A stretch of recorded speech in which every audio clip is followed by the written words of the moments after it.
A gente finge que não vê, a gente tenta se esconder, porque tem medo de viver, pra não mais sofrer, sei. A gente tenta se esquivar, mas o amor vem pra ficar, e é tempo de amadurecer, o que ainda não sabe viver. O amor é forte, mais que a morte é lindo, como o sol surgindo no amanhecer.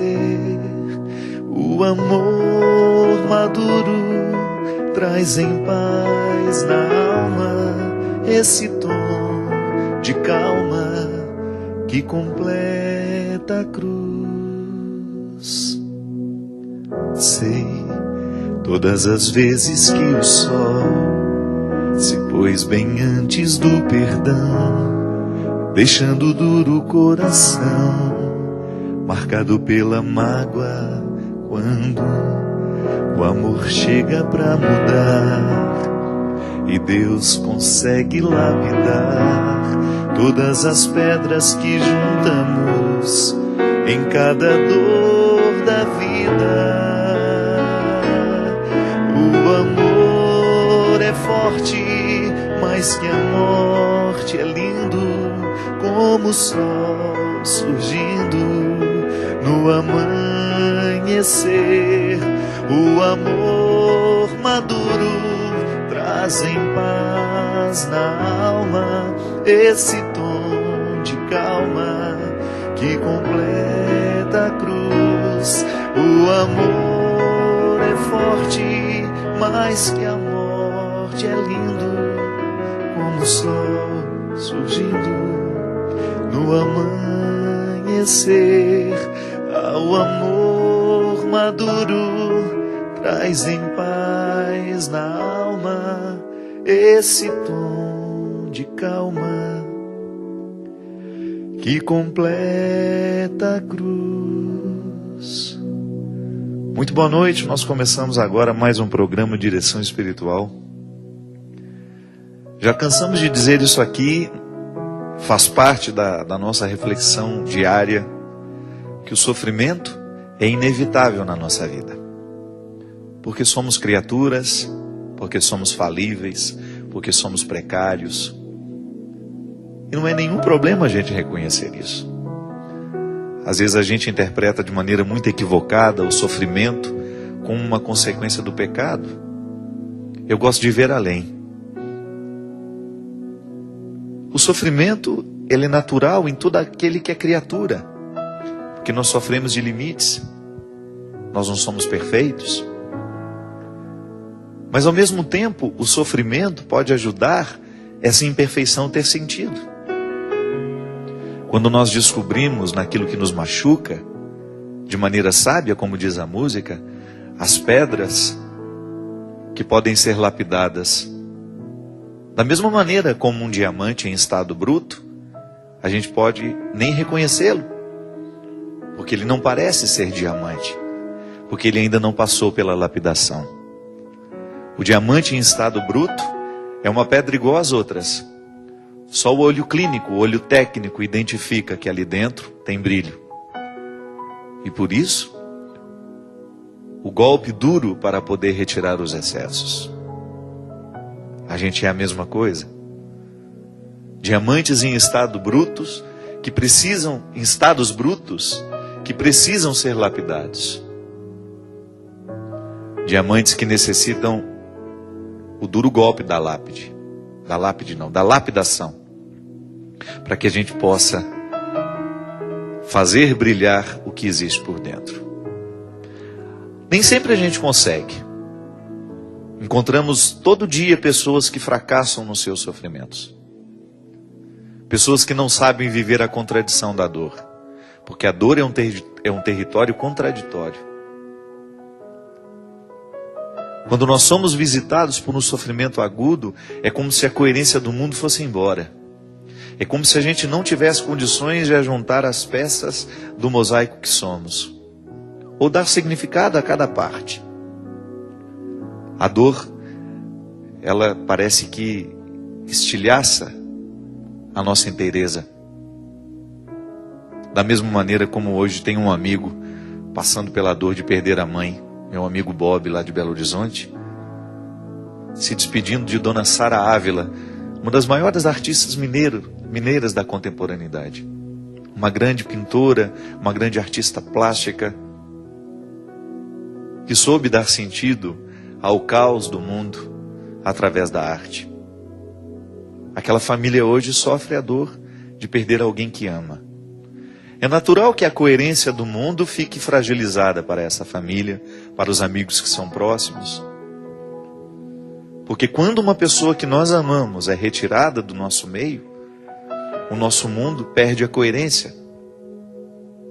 Mas essa perda pode ser temporária. Quando pela força da ressurreição, nós começamos a resgatar a memória daquele que nós amamos e que nos deixou, e trazemos essa pessoa para o nosso dia a dia de outra forma, que não é mais física, não é mais material. É impressionante, minha gente, como é dom de Deus em nós, a resiliência. Sabe o que é a resiliência? Isso vem da física. Quem já viajou de avião sabe que se você tem uma garrafinha de plástico na mão, de água, por exemplo, fechada, à medida em que o avião começa a descer, aquela garrafinha modifica de formato, como se ela perdesse, né? Como se alguma coisa ali dentro, o ar, alguma coisa acontece e ela modifica. Mas depois, quando o avião pousa e que nós voltamos a estar no horizonte da vida, essa garrafinha reassume o antigo formato. A isso a física chama de resiliência, que é a capacidade de mudar de forma para suportar aquele momento e depois retornar. O ser humano é assim também. Deus nos dotou de capacidade de resiliência, que é a gente mudar de forma, suportar o que está acontecendo e depois a gente reassumir, de uma maneira ainda mais madura, a nossa aventura de ser quem somos. A morte faz isso. A morte retira de nós a coerência. E durante aquele período de luto, nós somos jogados a um contexto onde nós assumimos um novo jeito de ser. E aqui está a sabedoria. Quando Deus participa do nosso processo, quando o coração tem fé, quando a fé faz parte do processo daquela pessoa, essa resiliência se torna um processo natural. E ainda que a gente fique revoltado, que a gente fique chateado, e é natural que seja assim, porque nós somos precários, é natural que sentimentos mesquinhos também aconteçam no coração de pessoas boas, só não é natural que ele prevaleça. É natural que no momento em que você perde o seu filho, você sinta que Deus lhe causou um prejuízo, é uma visão ingênua, mas acontece. Depois a própria vida nos amadurece para pensar que aquilo não foi Deus. É o acontecimento natural da vida. A vida está entregue à liberdade de ser o que pode ser. Então nós estamos abertos, nós estamos entregues às mãos dessa vida, onde acidentes podem acontecer por negligências nossas, ou até porque morremos naturalmente. O corpo morre. A cada dia nós vamos perdendo a vitalidade, e por isso a experiência do cuidado é tão importante para que essa saúde seja mantida. Por isso os exames periódicos, a gente vai ao médico, procura para descobrir a tempo as doenças que, se não descobertas a tempo, podem nos matar sim. É a vida. Somos nós parceiros de Deus aí na manutenção de tudo isso, mas de vez em quando não dá certo. De vez em quando não dá certo. Por mais que a gente tenha lutado, por mais que a gente tenha tentado, a vida vem e nos rouba o que temos de mais precioso. E aí, com as mãos vazias, cantamos as estrofes dessa música.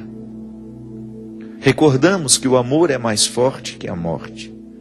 Recordamos que até mesmo os acontecimentos mais trágicos podem estar grávidos de esperanças e de aprendizados que nenhuma outra alegria poderia nos oferecer. É o caso dessa carta, que particularmente mexeu muito comigo. Eu recebi no dia que fiz o show lá na minha cidade, em Formiga, Minas Gerais. É uma conterrânea minha que me escreveu. Por ter viajado muito naqueles dias, por ter voltado para casa muito tempo depois, eu confesso que li essa carta tem só uns 15 dias. E fiquei muito tocado com o conteúdo dela. Porque aqui está justamente um testemunho de alguém que identificou na pedra do sofrimento uma oportunidade de lapidar um diamante. E eu acredito que toda vez que uma pessoa vence, toda vez que a força do cristianismo acontece no particular de um coração, isso tem de virar notícia.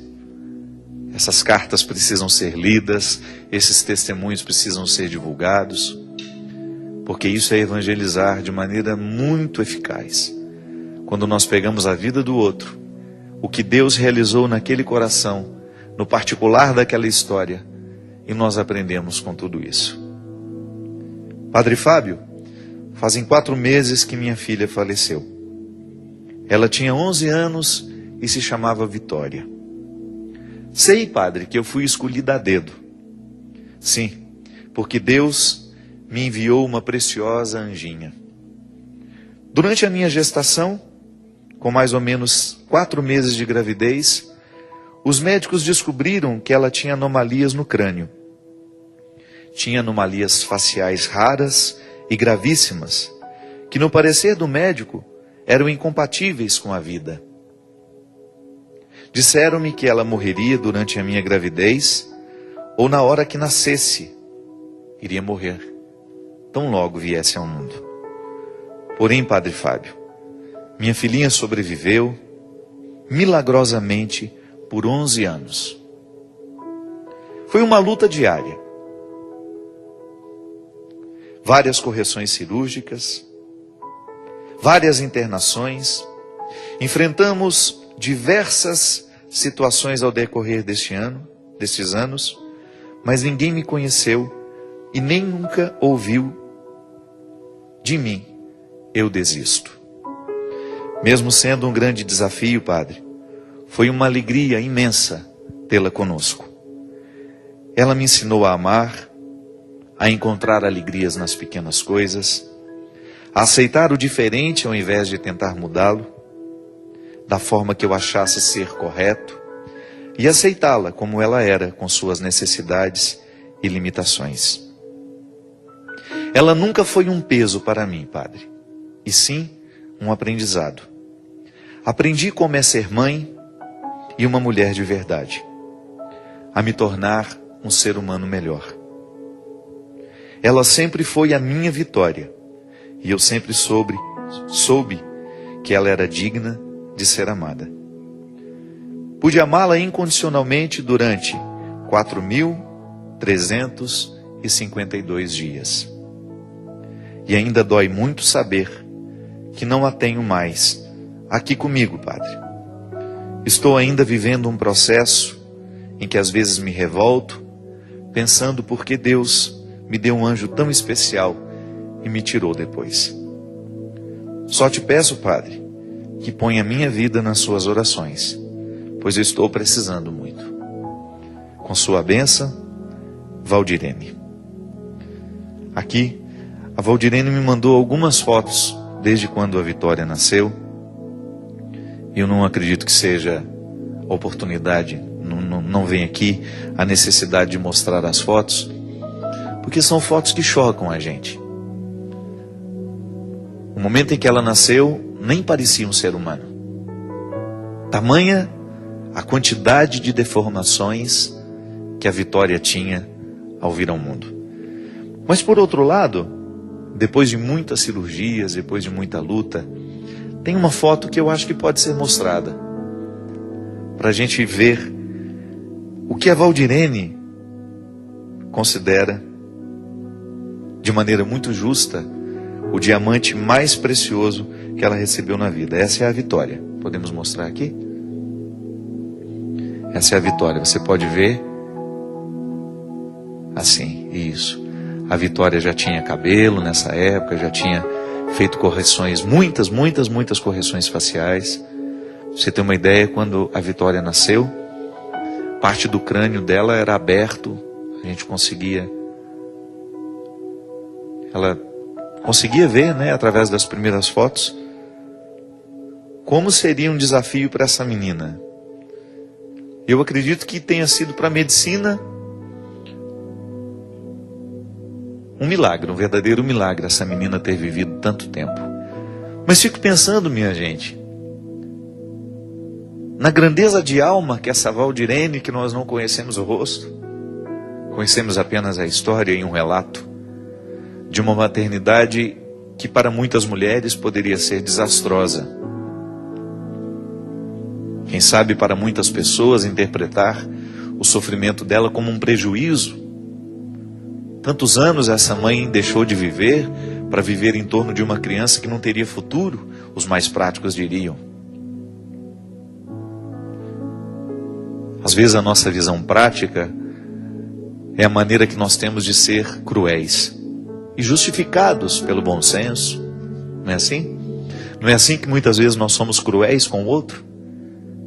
Quando, amparados no nosso bom senso, nós nos sentimos de ter o direito de ter uma visão prática. Seria melhor se tivesse nascido morta, alguns poderiam dizer, ao ver o sofrimento e a labuta diária da Valdirene com essa criança. Eu me recordo que eu ainda era seminarista, trabalhava em Brusque, Santa Catarina, e nós fazíamos aquilo que nós chamávamos de PEP, que era um projeto de evangelização popular. A gente passava o final de semana inteiro visitando famílias, das 8 da manhã até as 6 da tarde, entrando de casa em casa, descobrindo um pouco a realidade de cada família. Selecionávamos uma comunidade e passávamos ali 6 meses, trabalhando intensamente naquela comunidade. Benzíamos as casas, fazíamos orações com as famílias.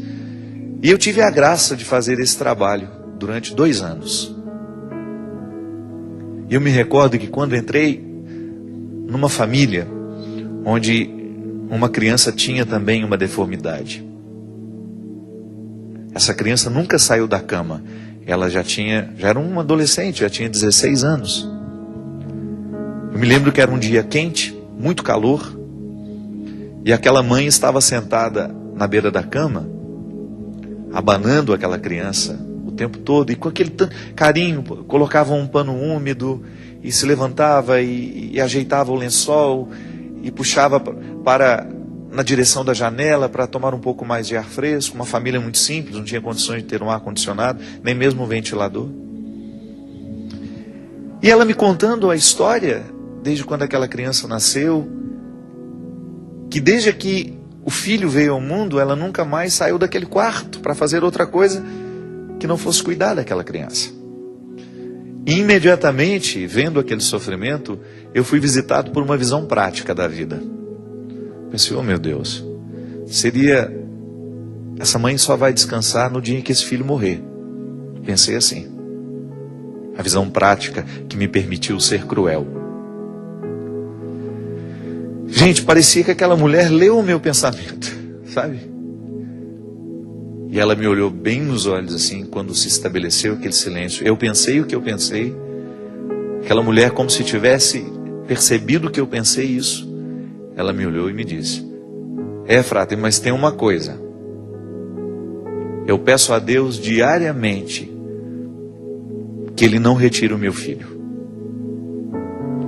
Porque se o meu filho morrer, a minha vida perde sentido. Imediatamente eu fui visitado por uma vergonha muito grande, que eu nunca confessei a ela, eu nunca disse a ela que pensei aquilo. Era como se naquele momento Deus me convidasse a dar um salto qualitativo na minha maneira de ser prático, na minha maneira de ter bom senso. Identificar que o amor é essa contradição. Que para aquela mulher, o que eu considerava um sofrimento sem sentido, era o alicerce da existência dela. Ela estava viva por causa daquele menino. E ela não negligenciava o cuidado com a família. Para você dizer, mas ela esqueceu do restante da família e cuidava só daquela criança. Não. Os filhos que eram mais novos e os filhos que eram mais velhos foram educados para poder viver aquela doação de maneira familiar. Talvez pela maneira como a mulher encarou o nascimento daquele filho, os outros irmãos nunca encararam aquela criança como um fardo para a família. E aquele rapazinho lá na cama, mesmo sem saber do que ele significava, que nós não sabemos qual era o nível de consciência que ele tinha, o que eu sei é que quando aquela mãe conversava qualquer coisa com ele, ele oferecia a ela o sorriso mais bonito que um ser humano pode oferecer ao outro. O que eu sei é que no silêncio daqueles corações, uma linguagem muito superior àquela que eu podia fazer, se estabelecia. E o mistério de Deus, nessa hora, minha gente, acontece. Porque Deus nos fala muito mais quando nos calamos do que quando falamos. O mesmo foi com você, Valdirene. A oportunidade que você teve de ter a vitória em sua vida, de olhar para a vitória como uma vitória, como um diamante a ser cuidado diariamente, como um diamante que provocou brilho em você também. E hoje, minha filha, essa dor que você sente de não ter a vitória é a prova de que ela nunca foi encarada como um fardo. E agora você pode ter certeza, o fruto dessa ressurreição se estenderá ao longo dos seus dias. Parabéns por ter hospedado durante 4.352 dias, como você bem soube contar, eu acho que foi isso. Se não me falha a memória do que acabei de ler, tão recente. Esses dias que você sabe exatamente quantos foram, eles estão contabilizados de maneira definitiva na eternidade. Você soube bravamente compreender o mistério dos imperfeitos. Eu acho que você esteve muito próxima de sentir o mesmo que Jesus sentiu. Às vezes, Valdirene, nós passamos tanto tempo rezando, às vezes nós passamos tanto tempo fazendo sacrifícios, jejuando, fazendo isso e aquilo, gestos religiosos, vamos à missa, vamos ao culto. Toda essa luta nossa religiosa para poder um dia ter o direito de dizer que nós já temos um coração que sente pelo menos alguma coisa do que Jesus sentiu. Todo o empenho da religião, do processo religioso em nós, é para nos dar condições de dizer isso. Hoje eu consigo sentir, ainda que seja só 10% do que Jesus foi capaz de sentir. Que era justamente a capacidade que ele tinha de se identificar com os imperfeitos, de amá-los, de não rejeitá-los, de querê-los por perto, de curá-los, de fazê-los amigos. Eu acredito, Valdirene, que sem ter dobrado os joelhos no chão, você pôde viver intensamente, carregando no colo, num outro gesto de oração. Você pôde se aproximar muito, muito dos sentimentos de Jesus. E você pode ter certeza, minha filha, que a capacidade que você teve de amar essa filha, que você teve de amar essa criança, lhe faz ser uma pessoa muito especial aos olhos de Deus. E porque é especial aos olhos de Deus, torna-se hoje para nós um motivo, um exemplo, para que a gente também faça o mesmo.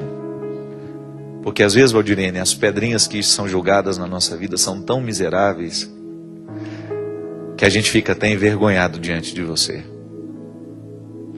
Às vezes as pedras que chegam no nosso coração são tão pequenas e nós a enxergamos tão grandes que a gente tem vontade de pedir perdão a você. Como cristão. E nesse pedido de perdão também um agradecimento por você ter nos contado a sua história. Mas antes disso, por ter vivido no silêncio da sua casa durante tantos anos, esse gesto tão cristão de fazer valer todos os sofrimentos e de encontrar neles um motivo para celebrar a vitória. Muito obrigado, minha filha, pela sua partilha. E eu tenho certeza que a sua história vai acontecer, vai modificar muitos corações que hoje nos assistem. Nós vamos para um rápido intervalo e a gente volta já já.